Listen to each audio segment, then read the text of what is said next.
There's no feeling more intense than starting over. If you deleted your homework the day before it was due, as I have, or if you left your wallet at home and you have to go back after spending an hour in the commute. If you won some money at the casino and then put all your winnings on red but it came up black. If you got your best shirt dry cleaned before a wedding and then immediately dropped food on it. If you won an argument with a friend and then later discovered that they just returned to their original view. Starting over is harder than starting up.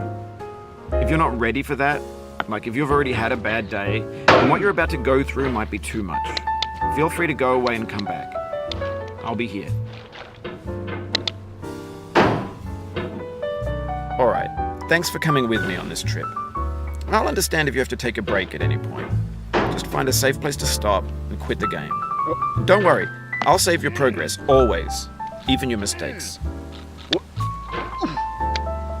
This game is a homage to a free game that came out in 2002, titled Sexy Hiking. The author of that game was Jazuo, a mysterious Czech designer who was known at the time as the father of B games. And B games are rough assemblages of found objects. Designers slap them together very quickly and freely, and they're often too rough and unfriendly to gain much of a following. They're built more for the joy of building them than as polished products. In a certain way, Sexy Hiking is the perfect embodiment of a B game. It's built almost entirely out of found and recycled parts, and it's one of the most unusual and unfriendly games of its time. In it, your task is simply to drag yourself up a mountain with a hammer. And that act of climbing, in the digital world or in real life, has certain essential properties that give the game its flavor. No amount of forward progress is guaranteed. Some cliffs are too sheer or too slippery, and the player is constantly, unremittingly in danger of falling and losing everything. Anyway, when you start Sexy Hiking, you're standing next to this dead tree that blocks the way to the entire rest of the game. It might take you an hour to get over that tree, and a lot of people never got past it. You prod and you poke at it, exploring the limits of your reach and your strength, trying to find a way up and over. And there's a sense of truth in that lack of compromise. Most obstacles in video game worlds are fake. You can be completely confident in your ability to get through them once you have the correct method or the correct equipment or just by spending enough time. In that sense, every pixelated obstacle in Sexy Hiking is real. The obstacles in Sexy Hiking are unyielding, and that makes the game uniquely frustrating. But I'm not sure Jazuo intended to make a frustrating game. The frustration is just essential to the act of climbing, and it's authentic to the process of building a game about climbing. A funny thing happened to me as I was building this mountain. I'd have an idea for a new obstacle, and I'd build it, test it, and it would usually turn out to be unreasonably hard. But I couldn't bring myself to make it easier. It already felt like my inability to get past the new obstacle was my fault as a player rather than as a builder. Imaginary mountains build themselves from our efforts to climb them, and it's our repeated attempts to reach the summit that turns those mountains into something real. When you're building a video game world, you're building with ideas, and that can be like working with quickset cement. You mold your ideas into a certain shape that can be played with, and in the process of playing with them, they begin to harden and set until they're immutable, like rock. And at that point, you can't change the world. Not without breaking it into pieces and starting fresh with new ideas. For years now, people have been predicting that games would soon be made out of prefabricated objects, bought in a store and assembled into a world. And for the most part, that hasn't happened, because the objects in the stores are trash. I don't mean they look bad or that they're badly made, although a lot of them are. I mean they're trash in the way that food becomes trash as soon as you put it in the sink. Things are made to be consumed and used in a certain context, and once the moment is gone, they transform into garbage. In the context of technology, those moments pass by in seconds.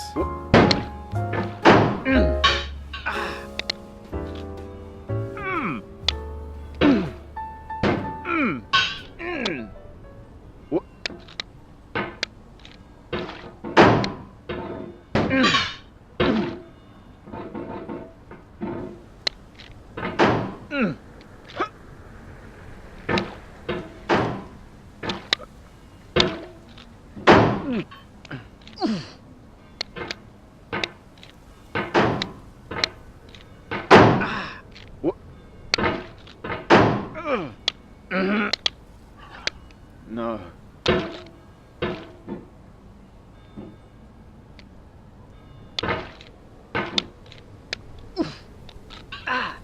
Ah.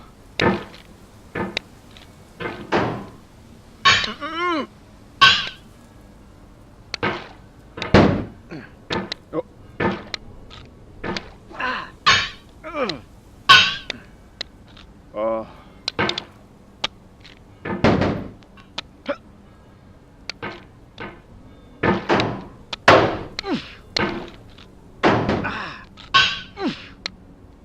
What?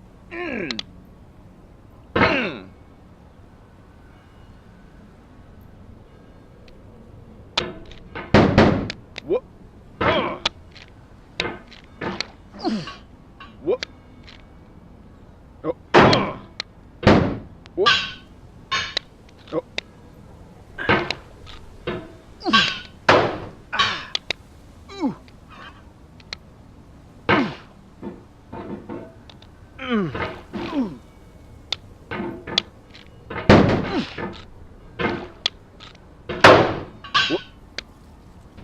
Oh.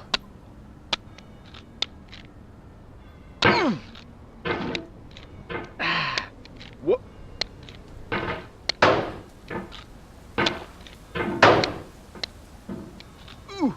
What? What? What?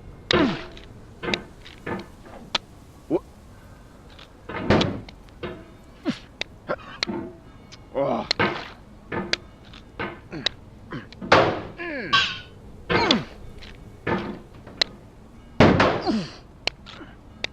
What?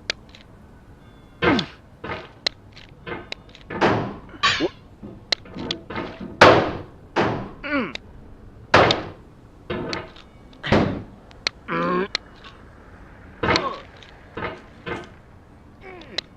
What? Over time, we've poured more and more refuse into this vast digital landfill that we call the internet. It now vastly outnumbers and outweighs the things that are fresh and untainted and unused. When everything around us is cultural trash, trash becomes the new medium, the lingua franca of the digital age. And you can build culture out of trash. But only trash culture. Be games, be movies, be music, be philosophy. Maybe this is what digital culture is. A monstrous mountain of trash, the ash heap of creativity's fountain.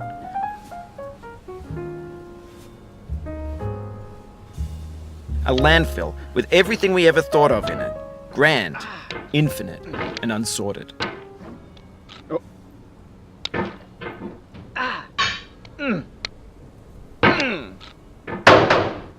What?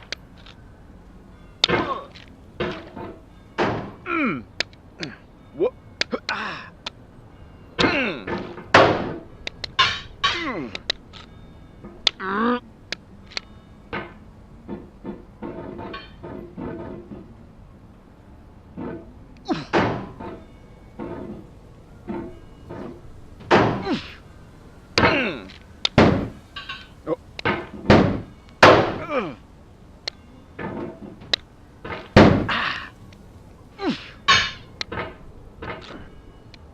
The vertical wall here has a way of getting it harder the more times you try it.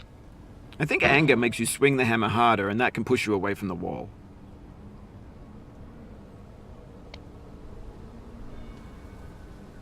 What?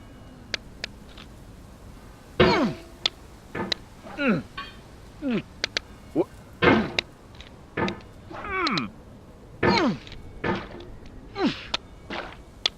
What? What?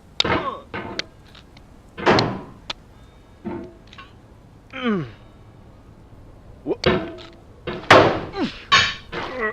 What? What?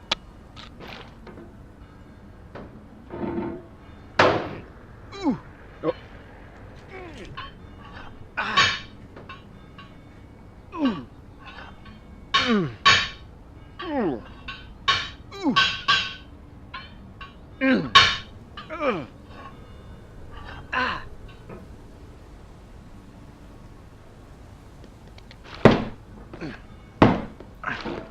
There's 3D models of breakfast, Gen X's fanfic novels, scan magazines, green screen Shia LaBeouf, banned snuff scenes on LiveLeak.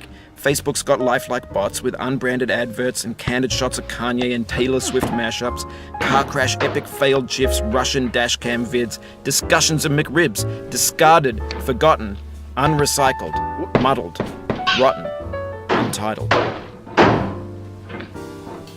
Everything's fresh for about 6 seconds, until some newer thing beckons, and we hit refresh. And there's years of persevering, disappearing into the pile, out of style, out of sight.